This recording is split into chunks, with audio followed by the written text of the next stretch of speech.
Students, welcome to class 10th। आज हम करेंगे अपने दो इम्पोर्टेंट क्वेश्चन नंबर 12 और question number 13 exercise 15.1 probability class 10th maths के, जो कि हमने पिछली क्लास में करे थे 11th क्वेश्चन तक। अब हम करेंगे इन दो क्वेश्चंस को कंप्लीट।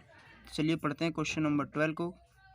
संयोग यानी कि चांस के एक खेल में एक तीर को घुमाया जाता है जो विश्राम में आने के बाद संख्याओं यानी कि स्टिल होने के बाद नंबर शो करता है 1 2 3 4 5 6 एंड 8 7 एंड 8 में से किसी एक संख्या को इंगित करता है। ठीक है, यदि यह सभी परिणाम संप्रायिक हों तो इसकी क्या प्रायिकता है कि यह तीर इंगित करेगा 8 को करेगा, एक विषम संख्या को करेगा, 2 से बड़ी संख्या को करेगा, 9 से छोटी संख्या को करेगा। तो चलिए करते हैं सारे फोर्थ के 4 पार्ट को कंप्लीट। अपने क्वेश्चन नंबर 12 में करते हैं स्टार्ट सॉल्यूशन अपना। तो पहले हमें जो नंबर्स दिए हुए हैं हम उन लिखेंगे कि कुल संख्या जो हमें दी हुई है, कुल संख्या कि हमें कुल कितनी संख्या दी हुई है, तो हम लिखेंगे 1, 2, 3, 4, 5, 6, 7, 8। ये हमें टोटल नंबर्स दिए हुए हैं जो हमें उस बोर्ड में अंकित हैं। तो हमारा जो NS होगा वो होगा इज इक्वल टू 1 2 3 4 5 6 7 8। तो 8 हमारा NS निकल गया। अब बढ़ते हैं अपने फर्स्ट पार्ट की तरफ। जो पूछा है उसने पूछा है फर्स्ट पार्ट में कि हमें बताना है जो 8 के लिए है कि 8 इंगित करेगा। तो मैं लिख दूंगा माना E is equal to E is equal to 8 के लिए, 8 के लिए कि 8 नंबर आएगा, 8 नंबर आएगा। तो P वैल्यू लिखेंगे 8 के लिए। 8 कितने हैं इसमें? 8 है इसमें एक। तो NE की वैल्यू जो आ गई हमारी, यहाँ पे डाल देते हैं, NE की वैल्यू आ गई, वो हमारी आई है 1 हमारी NE की वैल्यू हो गई। अब हम जो हमें प्रोबेबिलिटी पूछी है 8 के लिए, तो 8 के लिए का फॉर्मूला होगा NE अपॉन में NS। फिर ध्यान से समझते हैं ज़रा, क्योंकि NS हमें दिया है टोटल नंबर, तो हमने वो लिख दिया। हमें E पूछा है 8 के लिए, 8 आएगा, तो NE हमारे पास 8 कितना है, तो 1 है, तो 1 लिख दिया, 8 1 है। प्रोबेबिलिटी निकाल लिया 8 के लिए, तो NE अपॉन में NS। अब N ही है हमारे पास 1 और NS है हमारे पास 8, तो यही हमारा आंसर है पहले पार्ट का। तो पहला पार्ट कंप्लीट हो गया। ध्यान से समझना है कि कुल संख्या दी है वो तो हमने एज इट इज़ रख दी, NS निकालने के लिए उन्हें काउंट कर लिया। ठीक है, पहला पार्ट बोल रहा था क्वेश्चन का कि हमें 8 के लिए सिद्ध करना है कि वो सुई जो है 8 पर रुकेगी। तो 8 के लिए कैसे करेंगे, तो NE की जो वैल्यू आई, 8 कितने बार इसमें, एक बार, तो NE हमने 1 लिख लिया। और फिर प्रोबेबिलिटी निकाल दी 8 के लिए, तो NE अपॉन माइनस जो कि फॉर्मूला होता है, तो उससे ये आ गया आंसर। अब बढ़ते हैं हमारे सेकंड पार्ट की तरफ। सेकंड पार्ट पूछता है कि आप एक विषम संख्या हो, तो माना E बराबर क्या, एक विषम संख्या, एक विषम संख्या।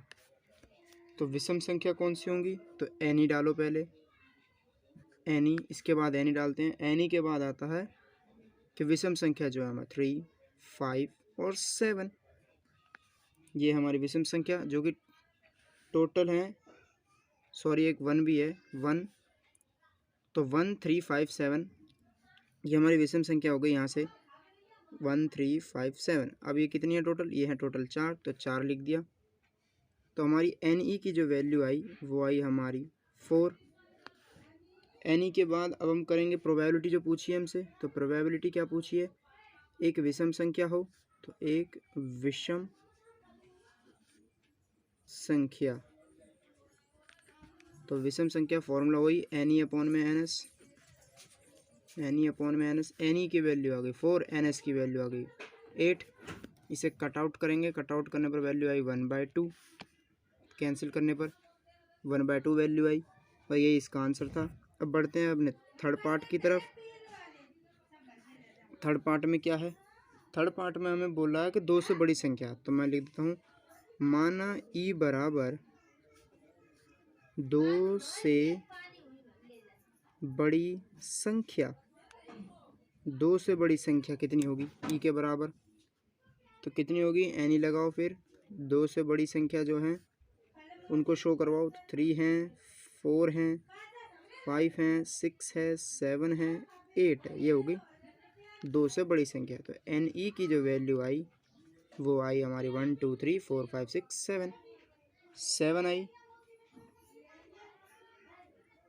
2 से बड़ी संख्या पूछी है, तो 2 से बड़ी संख्या ये होगी हमारी 3 4 5 6 7 8, तो टोटल कितनी हो गई 6, तो 6 हमने लिख दी यहाँ पे। ठीक है जी, अब प्रोबेबिलिटी जो निकालनी है वो निकालनी है कि 2 से बड़ी संख्या, 2 से बड़ी संख्या, तो फॉर्मूला वही एन ई अपॉन में एन एस। एन ई की वैल्यू आ गई 6, एन एस की वैल्यू आ गई 8। कट आउट करेंगे फिर दोबारा, कट आउट करने पर वैल्यू बन रही है 3 अपॉन में 4, ये हमारी वैल्यू आई कटने पर, कट करने पर। अब करते हैं इसका फोर्थ पार्ट जो कि लास्ट पार्ट है, उसमें दे रखा है माना ई बराबर 9 से छोटी संख्या, तो 9 यानी 9 नंबर से 9 से छोटी संख्या जितनी भी हैं। अब 9 से छोटी संख्या कौन सी हैं, तो एन ई में दिखा देंगे। एन ई बराबर 9 से छोटी संख्या 1 है, 2 है, 3 है, 4 है, ये सारी ही हैं, 6 7 एंड 8। तो एन ई की जो वैल्यू आ गई वो आ गई हमारे पास 8। अब प्रोबेबिलिटी निकालेंगे 9 से छोटी संख्या, तो 9 से छोटी संख्या का फॉर्मूला तो वही है एन ई अपॉन में एन एस। 9 से छोटी यानी 8/8 कैंसिल आउट हुआ तो बचा क्या 1, और यही हमारा आंसर था क्वेश्चन नंबर 12 का। अब बढ़ते हैं अपने क्वेश्चन नंबर 13 की तरफ। क्वेश्चन आज की वीडियो का वो है 13, बहुत ही ज़्यादा इंपॉर्टेंट है, इसलिए very very important.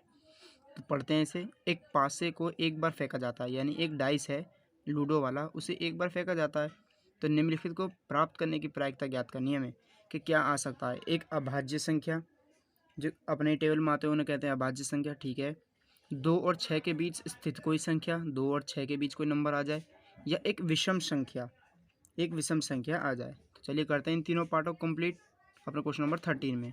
Solution number 13 same वही लिखना पड़ेगा जो पहले क्वेश्चन में लिखा कि हमें इस बार पासा दिया हुआ है, तो लिखेंगे पासे के कुल नंबर। पहले नंबर लिखो, पासे के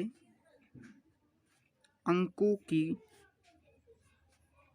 कुल संख्या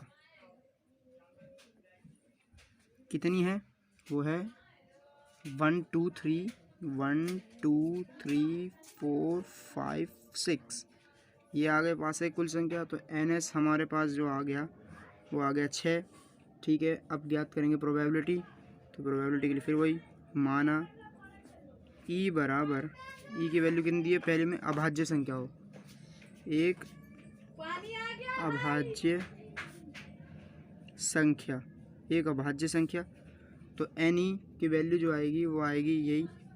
अभाज्य संख्या कौन कौन सी हैं, 2 3 5, ये वो संख्या हैं जो अपने टेबल में आती हैं। तो 3, एन ई की वैल्यू आ गई 3। अब प्रोबेबिलिटी निकालेंगे जब हम, तो किसके लिए निकालेंगे, एक अभाज्य संख्या, तो एक अभाज्य संख्या, तो एन ई अपॉन में एन एस, एन ई हमारे पास 3 और एन एस की वैल्यू 6, कट के आ गया 1/2। अब इसकी तरफ सेकंड पार्ट करेंगे, यही तो इतना ही पार्ट था। सेकंड पार्ट हम बोला है 2 और 6 के बीच के नंबर, तो माना ई बराबर 2 व 6 के बीच स्थित संख्या या बीच की संख्या, कुछ भी मानो बीच की संख्या, तो एन ई की जो वैल्यू आ गई वो आ गई हमारे पास 3 4 5, तो ये भी एक तरीके से 3 निकला। तो प्रोबेबिलिटी जो निकलेगी वो निकलेगी 2 व 6 के बीच की संख्या कितनी है, तो निकली हमारे पास कितनी, एन ई अपॉन में एन एस, 3/6 यानी 1/2। इसका भी आंसर यही आया सेम। अब बढ़ते हैं अपने थर्ड पार्ट की तरफ, जो कि लास्ट पार्ट है। उसमें पूछा कि माना ई बराबर एक विषम संख्या पूछिए। तो एक विषम संख्या देखते हैं कौन सी है। अब विषम संख्या तो एन ई की वैल्यू आ गई 135। तो विषम संख्या ये होगी। प्रोबेबिलिटी निकालनी थी हमें किसकी, एक विषम संख्या की। एक विषम संख्या तो विषम संख्या हो गई एन ई अपॉन में एस, इस टोटल पार्ट का इसका फॉर्मूला। विषम संख्या 3 और टोटल है 5 से में भी 6, तो 1/2। तो आपने देखा होगा सबका आंसर 1/2 1/2 1/2 ही आ रहे हैं। और यही थे हमारा आज के आंसर्स इन सभी पार्ट्स के। तो आज की वीडियो में बस इतना ही। वीडियो देखने के लिए बहुत बहुत शुक्रिया, थैंक यू। हम मिलते हैं अगली वीडियो में अगले क्वेश्चंस के साथ, क्योंकि ये थे इजी क्वेश्चंस और ये आज का मोस्ट इंपॉर्टेंट क्वेश्चन था। इस पर स्टार लगा लो, क्योंकि ऐसे ही क्वेश्चन पेपर में पूछते हैं।